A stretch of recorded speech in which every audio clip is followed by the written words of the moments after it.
د حضرت ابو مسعود انصاری رضی الله تعالی عنہ روایت دی د فرمایش نبی کریم صلی الله علیه وسلم په مانځ کې چې کله به جمع ته ودرېدلو نو په دې وخت کې به زمونږ صفونه برابرول زمونږ په اوږو به لاسونه کېښودل چې صفونه برابر کړي کاږه واږه مه ودرېږي مختلف مه ودرېږي مخکې وروسته مه ودرېږي خدای مکه چې د دې په سزا کې به الله جل شانه ستاسو زړونه یو د بل مخالف کړي او بیا نبی علیه السلام وفرمایل چې ما پسې نږدې هغه سړی ودرېږي چې هوښیار وي سمجدار وي پوه وي او مثلا د مذهب په مسایلو وغیره باندې ښه پوه وي بیا په هغې پسې نور کسان بیا هغه پسې نور کسان چې کوم در ترتیب سره یي هغسې ودرېږي یعنې مخکې مشران بیا ماشومان وغیره خو بهرحال نبي علیه السلام پسې ځان پسې به یې پویه خل ودرول د دې حدیث روایت صحیح مسلم کړی دی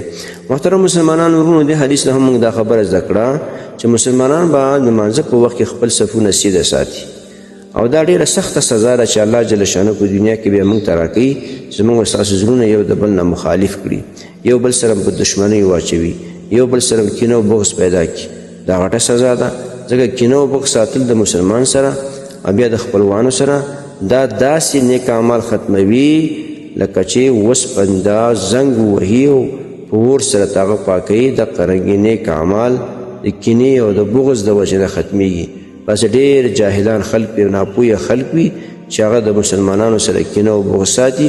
خپلوانو سره کینه او بغض ساتي په معمولي خبره باندې خبره غټوي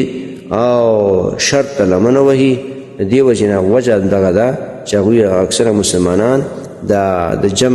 لمانځه په وخت کې په جمع کې صفونه نه برابروي کاږه واده ودرېږي سزا الله همدغه ورکوي چې دی په د خپل مسلمان سره دښمني پیدا کړي کینه او بغض به پیدا کړي عداوت پیدا کړي زړونه یو بل سره واړوي د دې وجې نه مسلمانانو ورونو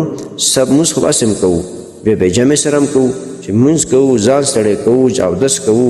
په یخنۍ کې په ګرمۍ کې نه باید چې په هغه طریقې سره مونځ وکړو چې کوم نبي علیه السلام موږ ته بیان کړې ده او د نبي علیه السلام طریقه همدغه وه چې د لمانځه په وخت کې به د صحابه کرامو صفونه سیده کړل بیا د هغې نه بعد الله اکبر ویلي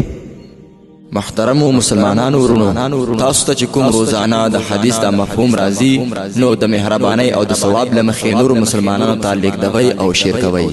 والسلام د دیوبندي مسلک حنفي کاروان سټوډیو لخوا وړاندې کیږي